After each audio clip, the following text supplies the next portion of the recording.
Hi, welcome to the English School. My name is Rupali and I teach English. If you are interested in learning English from me, consider subscribing to my channel and also hit that bell icon because then you will get notified whenever I upload a new video. Now let's begin with today's lesson. आज हम पढ़ेंगे class 9th की beehive book का बहुत interesting chapter a truly beautiful mind. It's a truly beautiful story.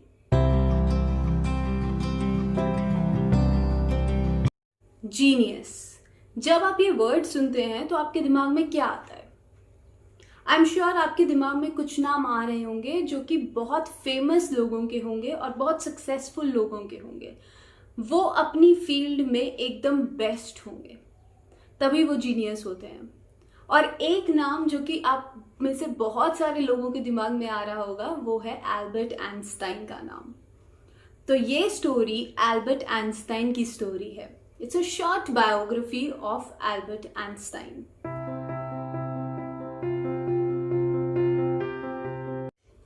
तो Albert Einstein, आपको क्या लगता है जब वो पैदा हुए होंगे तो उनके ऊपर कोई ऐसा मार्क होगा जिससे उनके पेरेंट्स को और उनके आसपास वाले लोगों को लगा होगा कि ये तो भाई बड़े होके जीनियस होगा? ऐसा कुछ होगा? नहीं, ऐसा कुछ नहीं था. इवन आपको ये जान के भी खुशी होगी कि जब वो पैदा हुए थे, जब वो बहुत छोटे थे, तो his parents were not happy with him. उनको उनसे बहुत शिकायतें थी जब वो बहुत छोटे थे. उनकी कुछ हरकतें, उनकी कुछ आदतें जो उनके पेरेंट्स को पसंद नहीं थी. तो let's read this chapter and find out कि उनका बचपन कैसा था, फिर जवानी कैसी थी, and then later what he did for us. Let's read. Albert Einstein was born on 14th March 1879 in a German city जिसका नाम था उल्म. अब चैप्टर की फर्स्ट लाइन आपको बताती है कि he was born without any indication that he was destined for greatness. मतलब ऐसा कुछ स्पेशल उनमें किसी को नहीं दिखा जिससे उन्हें ये पता चले या ये लगे कि वो जीनियस होंगे आगे चल के. इनफैक्ट जीनियस तो छोड़ो, his mother thought he was a freak. Freak मतलब बहुत डिफरेंट. He was unusual. बाकी बच्चों की तरह बिहेव नहीं करते थे आइंस्टाइन. आइंस्टाइन की मदर को लगता था कि उनका सर बहुत बड़ा था. बॉडी के कंपैरिजन में his head was too large. अब आइंस्टाइन का फिजिकल अपीयरेंस थोड़ा सा स्ट्रेंज तो है ही. अभी भी किसी के भी बाल अगर ऐसे होते हैं तो कोई ना कोई डायलॉग मार ही देता है कि तू तो आइंस्टाइन के जैसा दिख रहा है. एक तो ये बात थी जो उनकी मदर को बहुत परेशान कर रही थी, और दूसरा ये भी डिसअपॉइंटिंग था उनके लिए कि 2.5 years का होने के बाद भी ही वॉज नॉट स्पीकिंग. वो बोल नहीं रहे थे 2.5 years के बाद भी. और जब फाइनली उन्होंने बोलना स्टार्ट किया इतने टाइम के बाद, तो वो हर बात को 2 बार रिपीट करते थे. एक ही बात को 2 बार रिपीट करते थे. बाकी बच्चे उन्हें ब्रदर बोरिंग बोलते थे बिकॉज उन्हें पता नहीं था कि उन्हें बाकी बच्चों के साथ करना क्या है. उन्हें समझ ही नहीं आता था बाकी बच्चों के साथ क्या करना है. उन्हें खेलना पसंद था मैकेनिकल चीज़ों से, मैकेनिकल टॉयज़ से. तो वो मोस्टली अकेले ही खेलते थे. When his younger sister Maja was born he said fine but where are her wheels. तो उनका रिएक्शन बहुत ही स्ट्रेंज था. उन्होंने अपनी सिस्टर को देख के बोला कि ठीक है, ये this is a new toy for me, पर इसके व्हील्स कहाँ हैं. तो उन्हें व्हील्स से और मैकेनिकल चीज़ों से इतना लगाव था. उनके टीचर्स को भी उनसे कुछ खास उम्मीदें नहीं थी स्टार्टिंग में. इनफैक्ट एक हेडमास्टर ने उनके फादर को ये तक बोला था कि he will never make a success at anything. ये कितना गलत उनके हेडमास्टर का ओपिनियन था, बिकॉज हम सब जानते हैं एल्बर्ट आइंस्टाइन कितने सक्सेसफुल हुए अपनी लाइफ में. जब आइंस्टाइन 6 years के थे तब उन्होंने वायलिन सीखना स्टार्ट किया क्योंकि उनकी मदर चाहती थी कि वो वायलिन सीखें. एंड वो बहुत अच्छा वायलिन बजाना सीख गए. And through out his life उन्होंने ये हॉबी छोड़ी नहीं. उन्होंने वायलिन को अपनी हॉबी बनाए रखा और हमेशा ये कंटिन्यूड ही रखा. ऑल्दो कभी प्रोफेशनल वे में उन्होंने वायलिन नहीं बजाया, but as a hobby he continued it. Albert Einstein studies में भी अच्छे थे। जब वो बड़े हुए तो वो स्टडीज़ में भी अच्छे होते गए। जब वो म्यूनिख के एक हाई स्कूल में थे वो हर सब्जेक्ट में अच्छा स्कोर करते थे। फिर टीचर्स उनसे खुश क्यों नहीं थे? टीचर्स इसलिए खुश नहीं थे क्योंकि आइंस्टाइन को स्कूल का जो रेजिमेंटेशन था, मतलब स्कूल में जो एक्सट्रीम डिसिप्लिन फॉलो किया जाता था, वो बिल्कुल पसंद नहीं था। He hated the school's regimentation. At the age of 15 Einstein school से इतना परेशान हो गए थे, वो इतना सफोकेटेड फील करने लग गए थे कि ही लेफ्ट स्कूल। स्टिफल्ड वर्ड का यूज़ किया है आपकी स्टोरी में, विच मीन्स सफोकेटेड। तो इतना सफोकेटेड फील करने लग गए कि उन्होंने स्कूल ही छोड़ दिया। और ये तब हुआ जब उनके पेरेंट्स उन्हें किसी रिलेटिव्स के यहाँ कुछ सालों के लिए छोड़ के कहीं गए हुए थे। तो उन्होंने बहुत ज़िद की और बहुत ज़िद के बाद फाइनली उन्हें जर्मन स्पीकिंग स्विट्ज़रलैंड में जाने की परमिशन मिली। वो स्विट्ज़रलैंड जाना चाहते थे।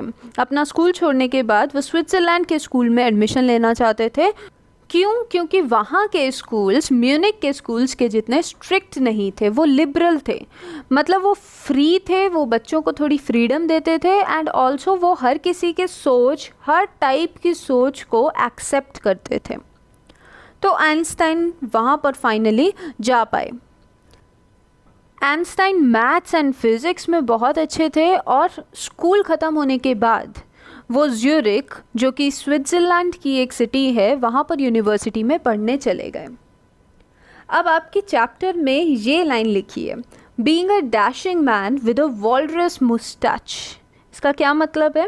इसका मतलब ये है कि वो एक डैशिंग मैन, डैशिंग मतलब हैंडसम ऑफ कोर्स, तो वो एक हैंडसम मैन तो थे ही, और उनकी मुस्टैच को कंपेयर किया है वॉल्रस की मुस्टैच से। वॉल्रस ये होता है, ये एनिमल वॉल्रस होता है। तो इसकी मुस्टैच, इसकी मूँछों को आइंस्टाइन की मूँछों से कंपेयर किया है। So in a funny, in a light humour way. जब वो यूनिवर्सिटी जाने लगे तो उन्हें एक लड़की पसंद थी, मिलेवा मैरी, जो उन्हें क्लेवर क्रीचर लगती थी। वो भी उनकी तरह बहुत इंटेलिजेंट और स्मार्ट थी और वो उसे क्लेवर क्रीचर बोलते थे। यहाँ पर एक बात राइटर ने बोली है जिस पे ध्यान देना ज़रूरी है। मिलेवा ज्यूरिच की यूनिवर्सिटी में क्यों पढ़ने आई थी? इसलिए वहाँ पर वो पढ़ने आई थी क्योंकि उस टाइम पे विमेन के लिए यूनिवर्सिटीज़ की कमी थी। हर यूनिवर्सिटी में विमेन अलाउड नहीं थी, तो ये एक यूनिवर्सिटी थी जहाँ पर विमेन एजुकेशन होता था। तो इसलिए मिलेवा वहाँ पर पढ़ने आई थी। आइंस्टाइन को उसमें एक फ्रेंड दिखा, बाकी सब फिलिस्टीन्स के अगेंस्ट। फिलिस्टीन्स कौन होते हैं? फिलिस्टीन्स वो लोग होते हैं जिन्हें आर्ट, लिटरेचर और म्यूज़िक पसंद नहीं होता। मतलब बस उन्हें साइंस ही पसंद होता है, उन्हें आर्ट्स, लिटरेचर, म्यूज़िक बिल्कुल पसंद नहीं होता है।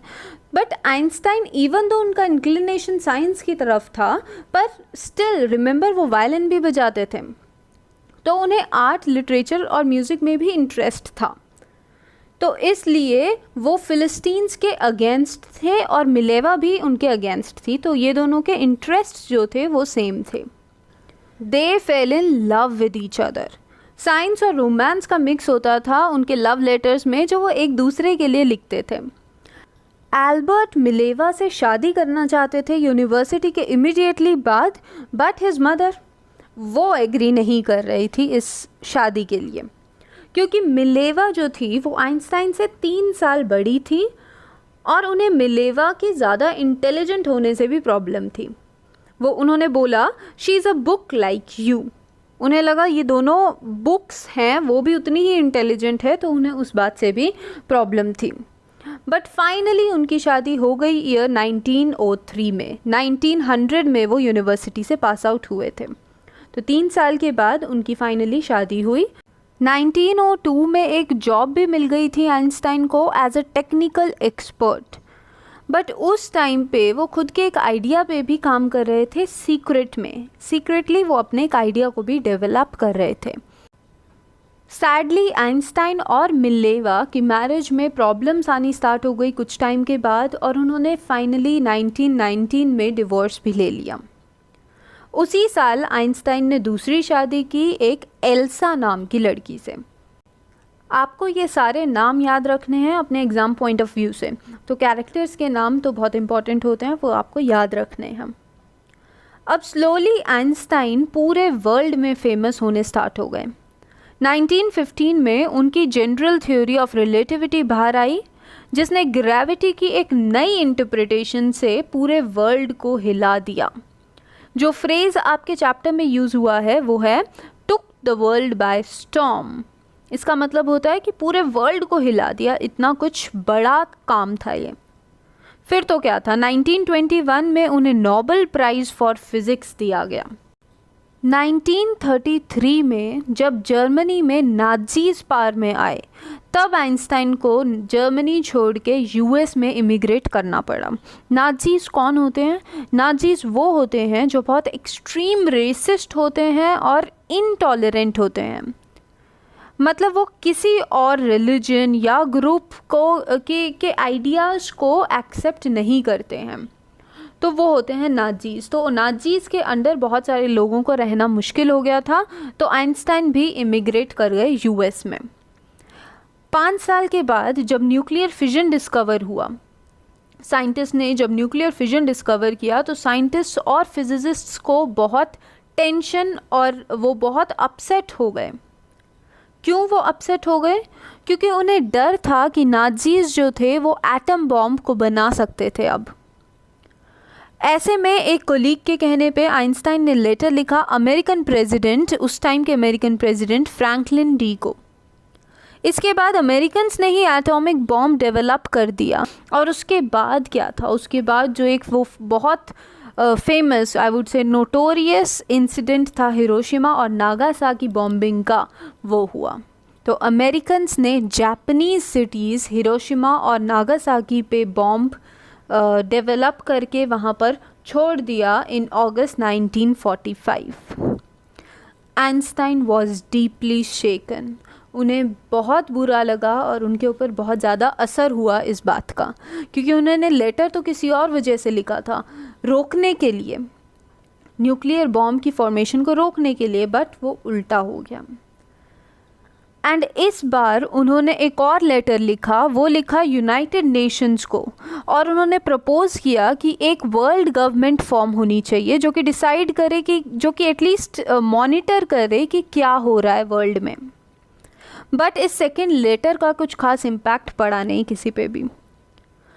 धीरे धीरे आइंस्टाइन पॉलिटिक्स में इंटरेस्ट लेने लग गए और आर्म्स बिल्डअप, यानी जो एक रेस चल रही थी नेशंस में वेपन्स बनाने के लिए, वो उस आर्म्स बिल्डअप के अगेंस्ट खड़े हो गए। इससे हमें पता चलता है कि वो सिर्फ एक फिजिसिस्ट ही नहीं थे, वो एक बहुत अच्छे इंसान भी थे। वो अपनी पॉपुलैरिटी को डेमोक्रेसी और पीस स्प्रेड करने के लिए यूज़ करने लग गए। Albert Einstein died in the year 1955 जब वो 76 ईयर्स के थे। उन्हें लोग उनके साइंटिफिक जीनियस के लिए तो याद करते ही हैं, ऑल्सो उनके विजनरी होने के लिए भी याद करते हैं। विजनरी वो होते हैं जो कि आगे का सोच पाते हैं, a person who can think about the future in an original and intelligent way, वो होते हैं विजनरी। और उन्हें एक वर्ल्ड सिटीज़न की तरह भी याद किया जाता है, क्योंकि वो पूरे वर्ल्ड में शांति चाहते थे और उसके लिए काम भी कर रहे थे अपनी लाइफ में। तो ये थी हमारी short biography on Albert Einstein. Einstein की लाइफ हमें यूनिवर्सल पीस का इम्पोर्टेंस बताती है।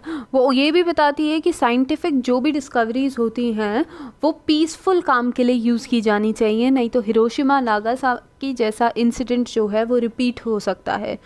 तो आइंस्टाइन ये बिल्कुल नहीं चाहते थे, इसलिए वो यूनिवर्सल पीस को प्रोपोगेट कर रहे थे। अगर आपको ये वीडियो पसंद आई हो और आपको ये चैप्टर अच्छी तरह समझ आ गया हो, एल्बर्ट आइंस्टाइन की लाइफ से आपने कुछ अच्छा सीखा हो, तो like this video and also comment below अगर कोई आपको डाउट हो तो। Thank you.